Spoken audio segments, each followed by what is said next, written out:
ညီကိုတို့အားလုံးပဲမင်္ဂလာပါခင်ဗျာချင်းကြီးရှိုးဆိုရဲကျွန်တော်ရဲ့ Facebook နဲ့ YouTube Channel ကနေပြန်လဲကြိုးဆိုပါရစေအဲ့တော့ Premier League ပွဲတွေကတော့ဒီဘက်မှာပြန်စပြီကျွန်တော်တို့မျှော်လင့်နေတဲ့ Premier League ပွဲတွေနဲ့အတူတူကျွန်တော်တို့ဒါပွဲကြိုသုံးသက်ချက်တွေပွဲပြီးသုံးသက်ချက်တွေကိုပြည်သက်တွေအတွက်ညီကိုတွေအတွက်ကျွန်တော်အာဘာလီယာပုံမှန်ကိုဒါတင်ဆက်ပေးသွားတော့မှာဖြစ်ပါတယ်ဒါပြည်သက်တွေညီကိုတွေကိုတောင်းပန်ခြင်းတော်လေးရရှိပါတယ်ဘာလို့လဲဆိုတော့ဒီ channel လေးကိုပြီးခဲ့တဲ့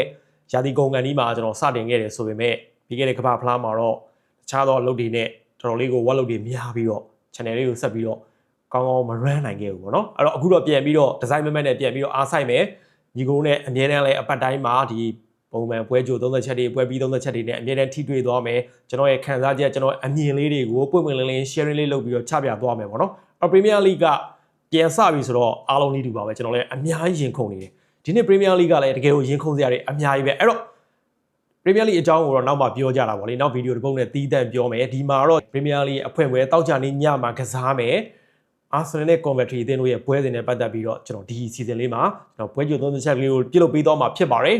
်အဲ့တော့ Premier League ရဲ့လက်ရှိ Champion Arsenal က Premier League ရဲ့ဒီရာသီအဖွင့်ပွဲကိုကစားခွင့်ရတယ်ဒါလည်းတကယ်ကိုကောင်းတဲ့ secret လို့ပဲပြောပွဲစဉ်တွေကရေးဆွဲမှုကစတာနဲ့ကိုပြည်သက်တွေကိုလုံးအောင်ဆွဲခေါ်သွားတယ်ဒါ Arsenal ရဲ့ Premier League Champion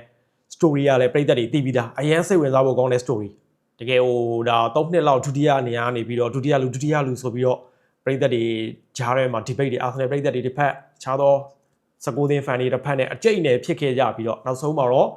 ဆရာကြီး Guardiola နဲ့ Man City ကိုကြော်ပြီး Arteta နဲ့ Arsenal မနှစ်ကတော့ Champion ဆုရခဲ့ပြီအဲ့တော့လက်ရှိ Champion Arteta နဲ့ Arsenal ဒီနှစ်တိုက်တယ်ကိုကာကွယ်နိုင်မလားပေါ့နော်အစဖွင့်မှာတွေ့မှာပြိုင်ဘက်က Coventry ဆိုတဲ့တန်းတက်အဲ့တော့သူတို့အတွက် AC ပဲဒီဟာဒီ Arsenal ကအခုဒါ Community Shield ဒါပြီးခဲ့တဲ့ဘက်ကပဲကစားသွားတယ်အဲ့ခြေစွမ်းကတော့တကယ်ကိုကျွတ်စင်ကြီးဗျာဒါကျွန်တော် Arsenal fan တယောက်အနေနဲ့ပြောတာမဟုတ်ဘူး Arsenal ကိုမြင်ရတဲ့ခြေစွမ်းသူ့ရဲ့ level က another level ကိုရောက်နေကျွန်တော်ပြီးခဲ့တဲ့ Guardiola လက်ထက်မှာလည်းဒါမျိုးကိုကျွန်တော် Man City ကိုမြင်ခဲ့ဘူးတယ်ပြောလဲပြောခဲ့ကြတယ်မြင်လဲမြင်ခဲ့ကြတယ်တကယ်လဲဖြစ်ခဲ့တယ် Premier League ကို dominate လုပ်လာတယ်ဆိုတော့ Man City ကတကယ်လဲ dominate လုပ်လာခဲ့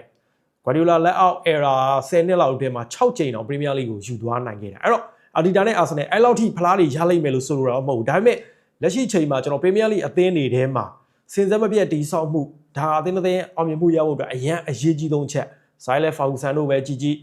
ဒါ Arsene Wenger တို့ပဲကြီးကြီး Jose Mourinho နောက် Jurgen Klopp Guardiola စင်စက်မပြတ်တီးဆောက်ထားတဲ့အသင်းတွေကောင်းပြီဟဲ့ဆိုဘယ်အသင်းမှလိုက်လို့မမီဘူး Arteta နဲ့ Arsenal ကလည်းတကယ်ကို6နှစ်9နှစ်လောက်စင်စက်မပြတ်တီးဆောက်လာပြီးသူတို့ရဲ့အကောင်းဆုံး peak form ကိုတဖြည်းဖြည်းချင်းရောက်လာပြီးတော့ဒီကောင်းပါတယ်ဆိုတဲ့အသင်းကိုပိုကောင်းတဲ့ကစားမအင်အားစုဖွဲ့မှု squad depth ဖြစ်အောင်မောမှန်နေတဲ့အချိန်မှာတော့ပြိုင်ဘက်တွေလိုက်ဖို့အတွက်ပိုပြီးခက်ခဲလာတယ်ဆိုတာမြင်ရတယ် community ရှိမှလည်း Guardiola မရှိလို့ဒုက္ခရောက်နေတဲ့ Man City ကိုအစအနေပြန်တီဆောက်နေရတဲ့ Man City ကို Arsenal ကတစ်ဖက်သက်ကိုအများကြီးလွှမ်းမိုးကစားသွားနိုင်ခဲ့တယ်အဲ့ပွဲမှာ Arsenal ရဲ့ခြေစမ်းရောရက်လက်ရောအပြတ်သက်စောစီစီပွဲကို Man City ကိုအညာတာကင်းမဲ့သွားနဲ့အနိုင်ရခဲ့တယ်တာမန်နိုင်ပွဲထက်အများကြီးပိုတယ် community ရှိကိုကျွန်တော်တို့အဲ့လောက်ထိစာဖွဲ့စရာတော့မလိုဒါပေမဲ့အဲ့ပွဲမှာ Arsenal ပြသသွားတဲ့ခြေစမ်းစိတ်သက်သူတို့ရဲ့ level ဘယ်ထိရောက်နေပြီလဲဆိုတာမြင်ရတယ်အထူးသဖြင့် Saka လိုကစားမမျိုး Declan Rice လိုကစားမမျိုး Saliba တို့ Timber တို့လိုကစားမမျိုးတွေမပါလာတော့မှ Arsenal ကဘာပြဿနာမှမရှိတော့ဆိုတာ another level တခုကိုရောက်နေပြီဒီအတွက်ချီကျူးရမှာတော့ကစားမခေါ်ယူအားဖြစ်မှုတွေပြီးခဲ့တဲ့ရာသီမှာ Arsenal Champion ဖြစ်ခဲ့တာတွေမှာအကြောင်းအရာ factor တွေအများကြီးရှိတယ်အဲ့ထက်ကသေချာတဲ့တစ်ခုကိုရွေးထုတ်ပြပါဆိုရင်တော့ပြီးခဲ့တဲ့ရာသီအစကစားမခေါ်ယူမှုတွေက Arsenal Champion ဖြစ်ဖို့အတွက်အဓိကကြခဲ့ကျွန်တော်ဘယ်တုန်းကမှမမြင်ခဲ့ဘူးတဲ့အကောင်းဆုံးခေါ်ယူမှုတွေကျွန်တော်တိုက်စစ်ပိုင်းအတွက် Yorkrat တို့တောင်ပန်အတွက် Madueke တို့ကွင်းလယ်မှာဆိုလဲတကယ်ဟိုဒါကစားမကောင်းတွေထပ်ပြီးတော့ခေါ်ပေးထားတယ် Zubimandi တို့ရောက်လာတယ် Nocket တို့ရောက်လာတယ်ကစားသမားတွေအများကြီးပဲ Azzi တို့ရောက်လာတယ်ခံစစ်အတွက်ဆိုလဲ Hincapié တို့ Mosquera တို့ရောက်လာတယ်ဒါ Goalkeeper အဲ့ဒီမှာ Nocket တို့ Kepa တို့တိတ်ပြီးအလုံးမဖြစ်သွားဆိုတော့ကျန်တဲ့6ယောက်လောက်ကဒင်းပြချက်ကြီး Arsenal အတွက်အားကိုးရတယ် First line ရတော့လကောအရန် bench squad depth အတွက်တော့လကောအများကြီးအားကိုးခဲ့ရတယ်ဒါ Arteta ရဲ့အသင်းကို champion ဖြစ်ဖို့အတွက်လုံလောက်သွားစေခဲ့တယ် Azzi တို့ Yorkrat တို့ Madueke တို့ဆိုရင် Zubimandi တို့ဆိုတကယ်ကို first team မှာတော်တော်အားကိုးရတယ် Mosquera Hincapié လည်းအားကိုးခဲ့ရတယ် Mosquera လည်းအရန်တယောက်အနေနဲ့ဒါအများကြီးအားကိုးခဲ့ရတယ်ပေါ့နော်အဲ့တော့ပြီးခဲ့တဲ့ရာသီကစားမခေါ်ယူမှုတွေက Arsenal ကိုပူတောင်းတင်းပြီးတော့ champion ဖြစ်သွားစေခဲ့တယ်ဒီနှစ် Arsenal နဲ့ Arteta တို့ရဲ့ကစားမခေါ်ယူမှုကအခု2ယောက်ပဲရှိသေးတယ်မလုံလောက်သေးဘူးဒါပေမဲ့ Guimaraes ကအရန်ကောင်းတဲ့ခေါ်ယူမှုဆိုတာကျွန်တော်တို့ community ရှိမှလည်းမြင်ခဲ့ရပြီNewcastle လိုအသင်းကိုထမ်းတင်ပေးနေတယ် Arsenal မှာလည်းအချိန်တိုအတွင်းမှာလည်း adapt ဖြစ်သွားတယ်အန်ဝင်သွားတယ် Declan Rice မှာပါတဲ့ Zubimendi တို့ Merino တို့မှာပါတဲ့ Quinn လေကို Mike Lewis Kelly နဲ့တူတူဦးဆောင်သွားတာ Man City Quinn လေ Rodri မှာပါတဲ့ Quinn လေဘာမှကိုလုပ်လို့မရအောင်အဲ့တော့ Grimaris ကလက်ရှိ Arsenal Quinn လေမှာ Declan Rice ပေါ်အလွန်မဲမီခိုနေရမှုတွေကိုလုံးဝ short ချပေးနိုင်ပြီးတော့တကယ်ကို Arsenal ရဲ့ DR ဒီတကယ်ကိုကောင်းတဲ့ခေါ်ယူမှုက Grimaris ပဲ85တန်းပေးရတယ်ဆိုရင်တက်ရွယ်နေကြီးနေဆိုရင်တကယ် Champion အသင်းကိုပိုကောင်းတဲ့ next level တခု Arsenal ကိုဆွဲခေါ်ပေးသွားနိုင်မယ်ခေါ်ယူမှုဖြစ်လာလိမ့်မယ်ပြီးတော့နောက်တစ်ယောက် Zolis ဒီပွဲမှာအားလုံးထပ်ပြီးစောင့်ကြည့်ကြလိမ့်မယ်ကစားမှာ Community ရှိမှာဘယ်သူမှမထင်ထားတဲ့ကြားနေနှစ်ကြိမ်အစစ်ဖန်တီးမှုတွေလုပ်ပြီးတော့ဒါပြည်သက်တွေအားလုံးကို surprise တိုက်သွားတယ်တကယ်ကို Arsenal ရဲ့ DR ဒီခေါ်ယူမှုတွေထဲမှာလုံးဝ underrated လို့ပြောရမယ်သူကလည်းတကယ်ကိုကြောက်ဖို့ကောင်းတယ်64ပွဲသူကစားထားတဲ့နောက်ဆုံး club နဲ့နိုင်ငံတော်ကစားထားတဲ့ပွဲတွေမှာ65ခုတောင်ပေါင်းပတ်သက်ထားတယ်ဒီပြီးခဲ့တဲ့ match လာနောက်ပိုင်းနေရဆိုရင် Clash Blue မှာကစားတဲ့ပွဲတွေကအများစုပေါ့လေ Arsenal တို့ကတပွဲပဲ competitive ပွဲတွေနဲ့ကစားထားတယ်15ပွဲမှာဒါသွင်းကိုရောဂိုးဖန်တီးမှုရောပေါင်းမယ်ဆို25ဂိုးလောက်လောက်ထားနိုင်တယ်ဆိုဇိုလစ်ကတကယ်ကိုကြောက်စရာကောင်းလောက်အဲ့လောက်တော့နာမည်မကြီးဘူးဒါပေမဲ့တကယ် impact တွေကကြောက်ဖို့ကောင်းလို့နေဆိုတော့ Arsenal ကနှစ်ယောက်ပဲခေါ်တာအဲ့နှစ်ယောက်လောက်ကလည်းတကယ်ကိုအသင်းအတွက်အရန်အားကိုးနေရတဲ့ Champion ဖြစ်ပြီးသားအသင်းကိုမောမှန်ထားတာအရန်အားကောင်းနေတယ်ဒါပေမဲ့ Arsenal ပြည်သက်တွေကလက်ရှိချိန်ထိတော့ဒါ Vinicius ကိုမရထားတဲ့ဘေးတောင်မန်တိုက်စစ်တနေရာအတွက် World Class ကစားသမားတယောက်ကိုမျှော်လင့်နေတော့မယ်အသင်းကလည်းလူချင်းနေတယ်နောက်ဆုံးသတင်းတွေရဆိုရင်တော့ join တဲ့တောင်မန်ကစားသမား Kenny Yildiz ကို Arsenal ပြစ်မှတ်ထားပြီးတော့ခေါ်ယူဖို့ကြိုးစားသွားဖို့လည်းသူတို့ကြိုးစားနေရပါတော့စပြီးတော့လှုပ်ဆောင်နေပြီပြီးတော့ညာနောက်ခံလူနေရာမှာတင်ပါဒန်ယာရီတောက်လျှောက်ရနေတဲ့အဲ့ပြဿနာအတွက်ကိုလည်းအခုဆိုရင် Van White ကလည်းအရင် Van White level မျိုးမဟုတ်တော့ဒန်ယာရီရပြီးတဲ့ Van White ကနည်းနည်းလေးကျသွားပြီဆိုတော့ Van White ကိုအသင်းကသိမကြိုက်တော့ဘူးသူ့ level ကို Van White ထက်ပိုကောင်းတဲ့နောက်တစ်ယောက်ကိုမျှော်လင့်ပြီးတော့အခုဆိုရင်ကွန်ဆာကိုတန်း90လောက်နဲ့ဖီလာကနေခေါ်ယူဖို့ကတော်တော်ကိုနီးစပ်နေပြီဆိုတော့ Arsenal ကတော့ဒီနှစ်ခေါ်ယူမှုက Grimaris လို့ကွန်ဆာလို့အသင့်သုံးကစားသမားတွေဒါအောင်ကြည့်ချင်းအဖြစ်အာဒီတာဒီပွဲမတိုင်ခင်မှာကြုံဝါထားတဲ့သူတို့ကဘာအကောင်းဆုံးအသင်းဖြစ်အောင်တိဆောက်သွားမယ်ဆိုတဲ့စကားဖြစ်ကြားကောင်းအောင်ပြောနေရမဟုတ်ဘူးဆိုတာလုံးဝသိတာတယ်အဲ့တော့လက်ရှိ Arsenal က Premier League မှာဘယ်အသင်း Arsenal ကိုရက်တက်နိုင်မှာလဲဆိုတဲ့မေးခွန်းကိုပဲကျွန်တော်မေးရလိမ့်မယ်လက်ရှိမှာတော့ဘာကူမှတော့ကြိုပြောလို့မရသေးဘူးရာသီကအခုမှစတော့မစသေးဘူး Arsenal ပဲချန်ပီယံဖြစ်သွားလိမ့်မယ်ဆိုတဲ့စကားတွေပြောနေရင်လည်းရေဘူးကကြမှာမဟုတ်ဘူးတကယ်အမှန်တရားနဲ့လည်းနီးစပ်မှာမဟုတ်ဒါပေမဲ့ခံစားနေရတဲ့ feeling တွေရတော့ကျွန်တော်ပြောလို့ရတယ် Arsenal ကိုဒီချိန်မှာ Premier League ခြားသင်းတွေလိုက်ပြီးဖို့ခဲလိမ့်မယ် Man City တို့ရှေ့မှာဖြစ်ခဲ့တယ်လို့မျိုးပဲ Arsenal က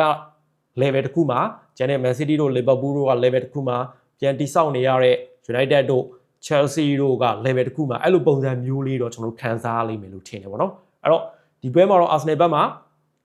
ထုံးစံတိုင်းပဲဒါတင်ပါနဲ့ဆာလီဘာတော့ဒဏ်ရာကြောင့်မပါနိုင်ဘူးကျန်တဲ့ကစားသမားတော်တော်များများတော့ဒါပြန်ပြီးတော့ကစားနိုင်ဖို့များတယ်ဒါပေမဲ့လည်း World Cup နောက်ဆုံး final stage တွေမှာကစားထားတဲ့ Saka တို့လို Declan Rice တို့လိုကစားသမားမျိုးတွေကိုအာဒီတာဆက်ပြီးတော့အနာပေးရင်လည်းဆက်ပြီးပေးလာနိုင်တယ်ဒီအတွက်လည်းပြဿနာမရှိဘူး Madueke တို့ပြီးခဲ့တဲ့ပွဲမှာ Mike Lewis Kelly တို့တကယ်ကိုခြေသွမ်းပြထားဆိုတော့ Arsenal ကတော့လက်ရှိချိန်မှာလုံးဝ perfect ပဲတခုပဲ Kai Havertz နေရာမှာဒါ Yorkpress ကိုဆက်သုံးမလားYorkpress ကိုပြန်သုံးမလား Kai Havertz နဲ့ပဲဆက်သွားမလားဘယ်တော့မှတော့ Zolik ပဲရှိနေလိမ့်မယ်လက်ရှိ Arsenal အသင်းကတကယ်ကိုအာဒီတာလက်အောက်မှာဒီယာတီအဖွင့်မှာလည်းနိုင်ပွဲရဖို့အရန်အားကောင်းနေတယ်ပြီးတော့ Arsenal ရဲ့ယာတီအဖွင့်ပွဲစဉ်ဇယားတွေကိုကျွန်တော်ကြည့်လိုက်ရင်ယာတီအဖွင့်ပွဲစဉ်9ပွဲမှာ Arsenal ကဒီတပွဲပဲပွဲကပွဲ6နေလို့ပြောလို့ရတယ်ဒါပြီးရင်နောက်ထပ်တွေ့ရမယ့်ပွဲကအဝေးကွင်း3ပွဲ Villa မနစ်ကရှုံးထားတဲ့ Villa ဘက်ကိုသွားကစားရမယ် Sunderland Stadium လိုက်မနစ်ကတရားတီလုံးမှာ4ပွဲပဲရှုံးထားတဲ့အသင်းအိမ်ကွင်းမှာ Arsenal ကလည်းမနိုင်ထားဘူးတူနဲ့ပဲတရေပဲကြာထားတယ်ပြီးတော့ Brighton မနစ်က Arsenal နိုင်တာနိုင်တယ်တပွဲလုံးအဲ့တလုံးလေးသောအနိုင်ကိုစောစီစာကားရထားတဲ့ဂိုးကိုပိတ်ပြီးတော့ခက်ရခက်စင်နိုင်ပွဲယူခဲ့ပွဲပြီးမှ Hazard တော်ပြောထားတယ်တည်င်းလေးရပဲဘောလုံးကစားဖို့ကြိုးစားနေရဆိုပြီးတော့အဲ့ Brighton ကွင်းမှာလည်းသွားကစားမယ် Sunderland ကွင်းမှာသွားကစားမယ် Villa ကွင်းမှာသွားကစားပြီးတော့အိမ်ကွင်းကစားမယ်ပွဲကလည်း Chelsea ကလည်းလန်ဒန်ပြိုင်ဘက် Arsenal တို့ဘယ်တော့မှမလွယ်ဘူးဆိုတော့နောက်၄ပွဲလုံးကပွဲချက်တွေဖြစ်နေတယ်ခက်ခဲမှာဖြစ်နေတဲ့အတွက်ကြောင့်ဒီပွဲမှာတော့ယာတီဖွင့်ကို Arsenal နဲ့ Arteta လုံးဝအမှားခံမယ်မထင်ဘူးတစ်ဖက်ကကျွန်တော်တို့ commentary အကြောင်းပြောမယ်ဆိုရင်တော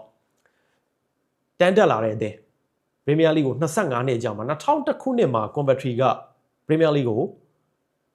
ကနေတန်းဆင်းသွားတယ်ပေါ့နော်ကျွန်တော် commentary ကိုအရင်တော့ Craig Bellamy တို့ကစားခဲ့ဦးတဲ့အသင်းပြီးတော့ Morocco ရဲ့တကယ်ကိုစပိန်ရှေနဲ့ဘိုင်းကစားသမားကြီး Haji ကိုကစားခဲ့ဦးတဲ့အသင်းအဲ့လောက်ပဲမှတ်မိခဲ့တယ်တော်တော်လေးလည်းကျွန်တော်တို့ ਨੇ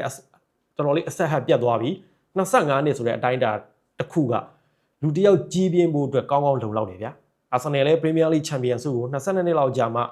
ဒါ အဆုံးသတ်တာသူတို့နောက်တစ်ချိန်ချန်ပီယံဖြစ်တာပေါ့နော်တော်တော်လေးကိုနှစ်တွေကြာသွားတယ်အဲ့လိုပဲ commentary ကလည်း Premier League ကိုနောက်ချိန်ပြန်ပြီးခြေချခွင့်ရဖို့ကစားခွင့်ရဖို့25နှစ်တောင်စောင့်လိုက်ရအတိအကျပြောမယ်ဆိုရင်တော့25နှစ်နဲ့94ရက်အကြာမှာသူတို့နောက်ထပ် Premier League ပွဲတစ်ပွဲကိုပြန်ပြီးတော့ကစားစပြီးတော့ကစားခွင့်ရတယ်ပြီးခဲ့တဲ့ရာသီမှာတော့လမ်ဘတ်နဲ့အတူတူအများကြီးတို့တယ်လမ်ဘတ်ကိုင်းတာ2နှစ်ပဲရှိသေးတယ်ဒီအသင်းမှာပထမနှစ်မှာအဆင့်5 play-off ကစားခွင့်ရတယ်ဒါပေမဲ့ play-off မှာသူတို့အဆင်မပြေခဲ့ဘူးဒုတိယနှစ်မှာတော့ချန်ပီယံမှာဖြစ်ခဲ့တယ်လမ်ဘတ်လက်ထဲမှာ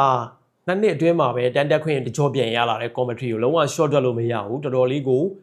မာကြောတယ်ကြစ်လက်တယ်ပြီးတော့ commentary အသင်းရဲ့အသင်းပိုင်ရှင်တွေပြောထားသလိုပဲဒီအသင်းကသူတို့တန်တက်ခွင့်ရအောင်လုပ်ပေးခဲ့တဲ့ကစားမှာ core player တွေကိုလည်းအမာခံစုဖွဲ့ထားသလိုနောက်ထပ်အနာသာ Premier League level နဲ့ကိုက်ညီဖို့အတွက်ကစားမခေါ်မှု10ရောက်လောက်လုပ်ထားပြီးတော့တန်း100လောက်သုံးထားတာအဲ့တော့ commentary အချိန်မှချက်ဘယ်လောက်ကြီးလဲဆိုတာမြင်တာတယ်ဒါပေမဲ့ခေါ်ယူမှုတွေအလုပ်ဖြစ်မဖြစ်ဆိုတော့ဒါ Premier League ရာသီဝက်လောက်ထိတော့အနည်းဆုံးစောင့်ကြည့်ရမှာပေါ့လေအဲ့တော့ခေါ်ယူထားတဲ့ကစားမဆင်းတွေကိုကြည့်လိုက်မယ်ဆိုရင်တော့ရှေ့လေနောက်နေရာစုံအတွက်ကိုအားဖြည့်ထားတာတွေ့ရတယ်မနစ်ကအငားနဲ့ခေါ်ထားတဲ့ Brentford ရဲ့ Onrika ကိုအပြီးသက်ခေါ်တယ်ပြီးတော့မနစ်ကအသင်းအတွက်အားကိုးခဲ့ရတဲ့ Brighton နဲ့အငားနဲ့ခေါ်ထားတဲ့ goal သမား Rashford ကိုလည်းအပြီးသက်ခေါ်ယူထားတဲ့ Rashford ဆိုမနစ်က Championship မှာ18ပွဲတောင် clean sheet ယူပေးထားနိုင်ခဲ့ခံစစ်ပိုင်းအတွက် Frankfurt နောက်ခံလူ Amanda ကိုခေါ်ထားတယ်ပြီးတော့ Burnley မှာတိတ်လုံးမဖြစ်တဲ့တောင်ပိုင်းကစားမ Chuana ကိုလည်းခေါ်ထားတယ်ပြီးတော့ကွင်းလယ်ပိုင်းအတွက် Miguel Nogela ရဲ့လူငယ်ကစားမလေး Yarinki ကိုခေါ်ထားတယ်အားရဖို့ကောင်းတာနောက်ပိုင်းပြောင်းရွှေ့တွေပဲ Sheffield United မှာမနစ်က League Championship အတွက်မှာဖန်တီးမှုအများဆုံး12ကြိမ်လောက်လုပ်ထားတဲ့ Gustavo Hamer ကိုခေါ်ထားတယ်ပြီးတော့ Premier League တွေ့ကြုံရှိတဲ့ Awoneri ကိုခေါ်ထားတယ်နောက်ဆုံးဒါ Fenerbahce ကိုရောက်သွားပြီးတော့ Fenerbahce နဲ့တစ်ဆင့်ပြန်ပြီးတော့ခေါ်ထားတဲ့ Chirrit ပြင်သစ်လူငယ်တိုက်စစ်မှုတွေ19နှစ်ပဲရှိသေးတယ်အော်ကစားမ10ရောက်လောက်ကိုတန်း100လောက်သုံးပြီးတော့ခေါ်ထားတဲ့ဒီ commentary ရဲ့ပြင်ဆင်မှုကတော်တော်အားကောင်းတယ်အသင်းမှာလည်း American တိုက်စစ်မှု Hajio လိုမနှစ်က Championship မှာ18ဂိုးတောင်သွင်းထားတဲ့ကစားမမျိုးတွေရှိတယ်ပြီးတော့တောင်ပန်က Asante တို့ Mason Club တို့လိုကစားမမျိုးတွေ Sakamoto တို့ဂျပန်ကစားမမျိုးတွေရှိတယ်ကွင်းလယ်မှာဆိုလဲတကယ်ကိုအားကိုးရတဲ့ Onyeka တို့ရှိတယ် Rudoni တို့ပြီးတော့ကွင်းလယ်ထိုင်မှာဆို McGreemas တို့တကယ်ကိုသူတို့ရဲ့ဒါ core player တွေပေါ့နော်ပြီးတော့မနေ့က10ဂိုးတောင်သွင်းပေးထားတဲ့ Victor Talk တို့ရှိတယ်ခံစစ်ကြောင်းမှာလည်းသူ့အတိုင်းအတာနဲ့သူတော့ဒါအရင်နာမည်ကြီးကစားမတွေတော့မပါပါဘူး Jada Silva တို့ Van Wick တို့ဒါ Liam Kitchen တို့ Bobby Thomas တို့သူတို့အဲ့ကစားမတွေကို Amanda ပေါင်းဆက်ထားတယ်ပြီးတော့ဂိုးသမားနေရာမှာတော့မနှစ်က Brighton နေခေါ်ထားတဲ့ဂိုးသမားကိုပဲဆက်သွားမယ်ပေါ့လေအဲ့တော့လူစင်းစုဖွဲ့မှုကြီးကတော့ပြည်သက်တွေနဲ့ရင်းနှီးတဲ့ကစားမလက်ချိုးယူလို့ရပါတယ်အဲ့နဲစုလောက်ပဲရှိတယ်ဒါပေမဲ့သူ့အတိုင်းအတာနဲ့သူကြစ်ကြစ်လေးလေးနဲ့တင်းဝေါ်မိတယ် unity ဖြစ်တယ်ကစားပုံရလည်းခိုင်မာတဲ့ play style တစ်ခုရှိတယ်လမ်ဘတ်ကသူလိုချင်တဲ့ play style ရအောင်လေဒီအသင်းကို2နှစ်လောက်အချိန်ယူတည်ဆောက်ထားတဲ့ကြောင့် commentary ကိုကျွန်တော် short တွက်လို့မရအောင်တန်တက်3သင်းထဲမှာဒီနှစ် Premier League မှာတင်ကြံနိုင်ဆုံးအသင်းက commentary လို့ပဲကျွန်တော်တို့ခံစားမိတယ်ဒါပေမဲ့ဒါတွေကကျွန်တော်ပြောဖို့စောသေးတယ်ပေါ့နော်အခုမှဂျာတီဖွင့်ပွဲစဉ်တက်ပဲရှိသေးတယ် commentary ရဲ့ point of view ကနေကြည့်မယ်ဆိုရင်တော့ရှင်းပါတယ်ဂျာတီဖွင့်25နှစ်လောက်အကြာမှာ Premier League ကိုတကြောပြန်တန်းတက်လာတဲ့အချိန်မှာပထမဆုံးဆက်စချင်းစောင့်နေထွင်မယ်စကစားတဲ့အဖွင့်ပွဲကလက်ရှိချန်ပီယံအာဆင်နယ်နဲ့ဖြစ်နေရတော့ကန်ဆိုးတာပဲအဲ့တော့အဝေးကွင်းလည်းဖြစ်နေဆိုတော့ဒီပွဲမှာ commentary အတက်နိုင်ဆုံးတော့လက်ရှိချန်ပီယံကိုသူတို့ဒုက္ခပေးဖို့တော့ကြိုးစားမယ်ဒါပေမဲ့သူ့အတွက်တော်တော်မလွယ်ဘူးအဲ့တော့နောက်ဆုံးဘလို့ဖြစ်လာနိုင်လဲဒီပွဲဖြစ်နိုင်ရင်ရလကတော့အားလုံးနီးတူပါပဲကျွန်တော်ဘာမှ rocket science နေမပါဘူးလက်ရှိချန်ပီယံအာဆင်နယ်ပဲတက်တောင်းသားနဲ့နိုင်သွားလိမ့်မယ်ရာသီဖွင့်အိမ်ကွင်းပွဲမှာပြည်သက်တွေမြင်နေတဲ့သွင်းဂိုးတွေကိုလည်းမြင်ရလိမ့်မယ်လို့ထင်တယ်အာဆင်နယ်ပဲ 2C 3C ဆိုတာမျိုးနဲ့ဖြော်ပြေးဆန်ဆန်နဲ့ဂိုးတွေသွင်းပြီးတော့အဖွင့်လှသွားလိမ့်မယ်လို့ထင်တယ် commentary ဂိုးပြန်ရဖို့တော့ခက်လိမ့်မယ်တကယ်လို့ commentary ဂိုးတစ်ခုလောက်ရလဲအာဆင်နယ်သွင်းဂိုးက3ဂိုးလောက်ဖြစ်သွားလိမ့်မယ် 3-1 လောက်လည်းဖြစ်သွားနိုင်တယ်အကြိုက်ဆုံးပြောပါဆိုတော့ဒီပွဲမှာအာဆင်နယ်နိုင်သွားလိမ့်မယ်ကျွန်တော်ထင်တာကတော့ 2C 3C လောက်နဲ့နိုင်သွားလိမ့်မယ်လို့ယူဆပါတယ်ဗျ